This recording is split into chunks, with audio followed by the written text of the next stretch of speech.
மக்களவையில் இன்று நடைபெறுகிறது சபாநாயகர் தேர்தல். என்டிஏ தரப்பில் ஓம் பிர்லாவும், இந்தியா கூட்டணி தரப்பில் கொடிக்குன்னில் சுரேஷும் போட்டி.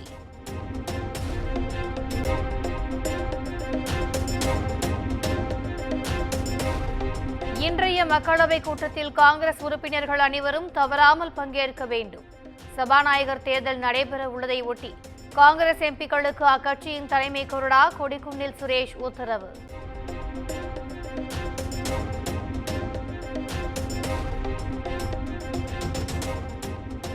மக்களவையின் எதிர்க்கட்சி தலைவராக காங்கிரஸ் எம்பி ராகுல் காந்தி தேர்வு.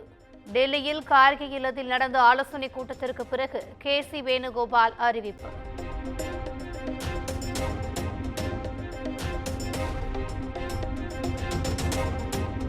மக்களவை எதிர்க்கட்சி தலைவராக ராகுல் காந்தி தேர்வு செய்யப்பட்டதற்கு முதலமைச்சர் MK ஸ்டாலின் வாழ்த்து.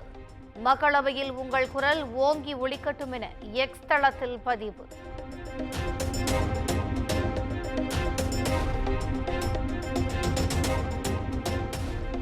சாதிவாரியான மக்கள் தொகை கணக்கெடுப்பை நடத்த கோரி மத்திய அரசை வலியுறுத்தி தனி தீர்மானம். சட்டப்பேரவையில் இன்று முன்மொழிகிறார் முதலமைச்சர் MK ஸ்டாலின்.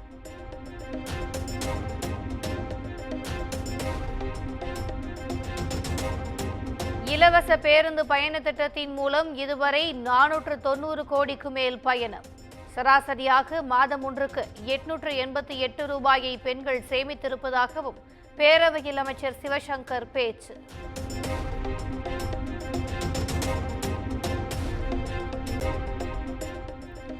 யானைகள் வழித்தடத்தை ஆக்கிரமித்து கோவை ஈஷா மையம் கட்டப்பட்டதா என்பது குறித்து சட்டப்பேரவையில் காரசார விவாதம்.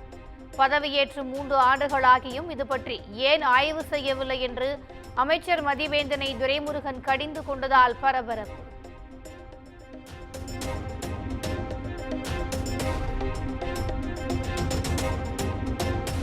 கள்ளக்குறிச்சி கள்ளச்சாராயம் தொடர்பாக CBI விசாரிக்க உத்தரவிட கோரிய வழக்கு. பாமக மற்றும் அதிமுக சார்பில் தொடரப்பட்ட வழக்குகள் சென்னை உயர்நீதிமன்றத்தில் இன்று விசாரணை.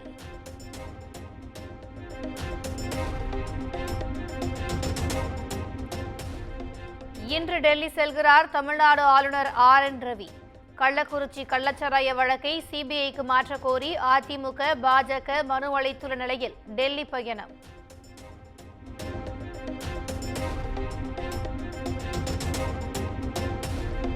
கள்ளக்குறிச்சி கள்ளச்சாராய மரணங்கள் தொடர்பாக குஷ்பு தலைமையில் விசாரணை குழு அமைப்பு. தேசிய மகளிர் ஆணையம் அறிவிப்பு.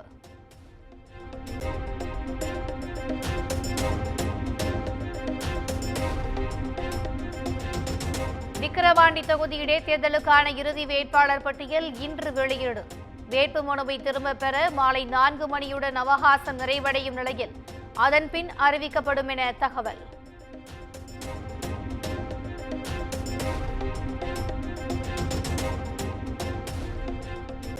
மீன்வளத்துறை அமைச்சர் அனிதா ராதாகிருஷ்ணன் மீதான சொத்து குவிப்பு வழக்கு. தூத்துக்குடி மாவட்ட முதன்மை நீதிமன்றத்தில் இன்று மீண்டும் விசாரணை.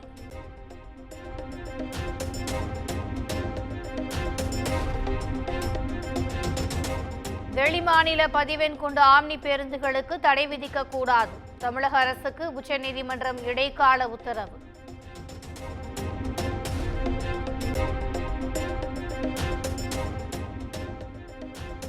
தொடர் கனமழையின் காரணமாக வால்பாறையில் பள்ளிகளுக்கு விடுமுறை.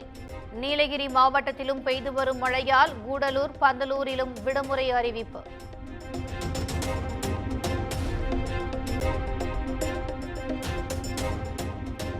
தென்காசி மாவட்டம் கடையநல்லூர் அருகே விளைநிலங்களை சேதப்படுத்தும் காட்டு யானைகள். தற்கொலை செய்து கொள்வதை தவிர வேறு வழியில்லை என விவசாயிகள் வேதனையுடன் பேட்டி.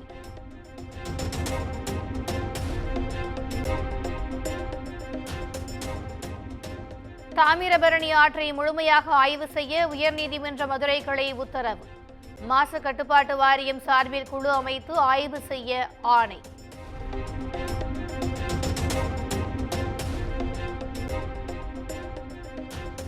மேட்டுப்பாளையம் குன்னூர் சாலையில் கூட்டமாக வரும் காட்டு யானைகள். வாகன ஓட்டிகள் கவனமாக செல்ல வனத்துறை அறிவுறுத்தல்.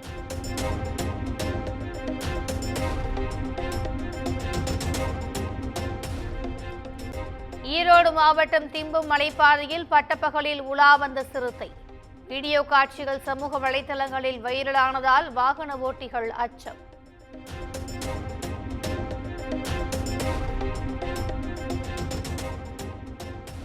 புதுச்சேரி அருகே போட்டி போட்டுக்கொண்டு இருசக்கர வாகனத்தில் அதிவேகமாக சென்ற இளைஞர்கள் கட்டுப்பாட்டை இழந்து சாலை ஓரம் இருந்தவர்கள் மீது மோதிய பதபதைக்க வைக்கும் சிசிடிவி காட்சிகள் வெளியீடு.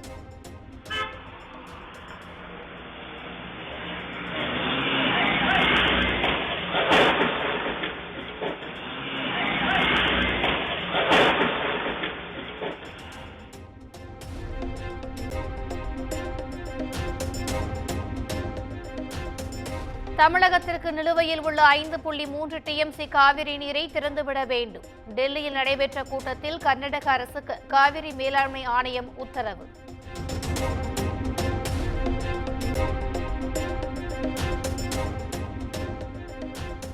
திகார் சிறையில் உள்ள டெல்லி முதலமைச்சர் அரவிந்த் கெஜ்ரிவாலை மீண்டும் கைது செய்தது CBI.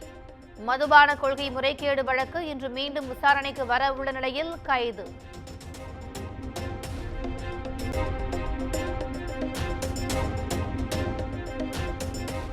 IRCTC இணையதளத்தில் வெவ்வேறு குடும்ப பெயர் கொண்டவர்களுக்கு ஒரே கணக்கில் டிக்கெட் எடுக்கலாம். கட்டுப்பாடு விதிக்கப்பட்டதாக சமூக வலைதளங்களில் பரவிய தகவல் வதந்தி என ரயில்வே அமைச்சகம் விளக்கம்.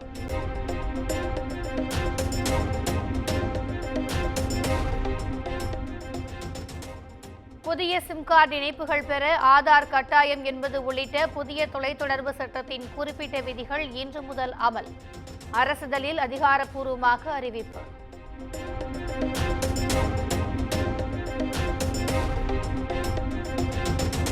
ஐந்து சுற்றுகளாக நடைபெற்ற 5G அலைக்கற்றைக்கான ஏலம். ஜியோ 3000 கோடிக்கும், ஏர்டெல் 1050 கோடிக்கும், வோடபோன் 300 கோடிக்கும் அலைக்கற்றைகளை வாங்கியுள்ளதாக தகவல்.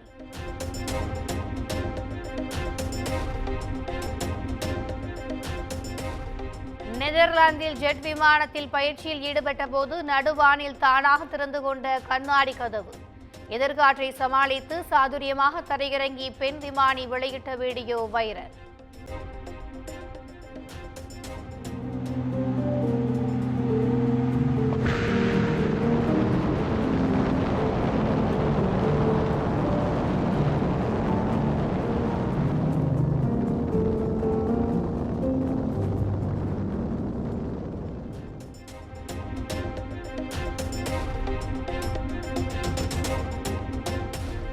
இறுதிக்கட்டத்தை எட்டியுள்ள T20 உலகக்கோப்பை கிரிக்கெட் தொடர்.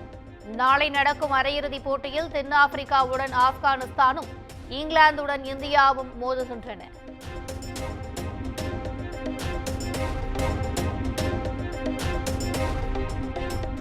யூரோ கால்பந்து தொடரில் நெதர்லாந்து அணிக்கு எதிரான ஆட்டத்தில் ஆஸ்திரேலியா அணி வெற்றி. பிரான்ஸ் மற்றும் போலந்து இடையே நடைபெற்ற ஆட்டம் டிராவில் முடிந்தது.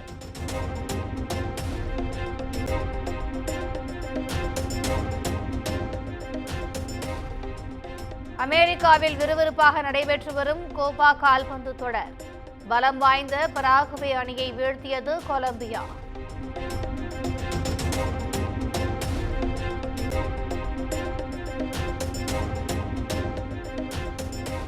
ஷங்கர் இயக்கத்தில் நடிகர் கமல்ஹாசன் நடித்துள்ள இந்தியன் 2 திரைப்படத்தின் ட்ரெய்லர் வெளியீடு.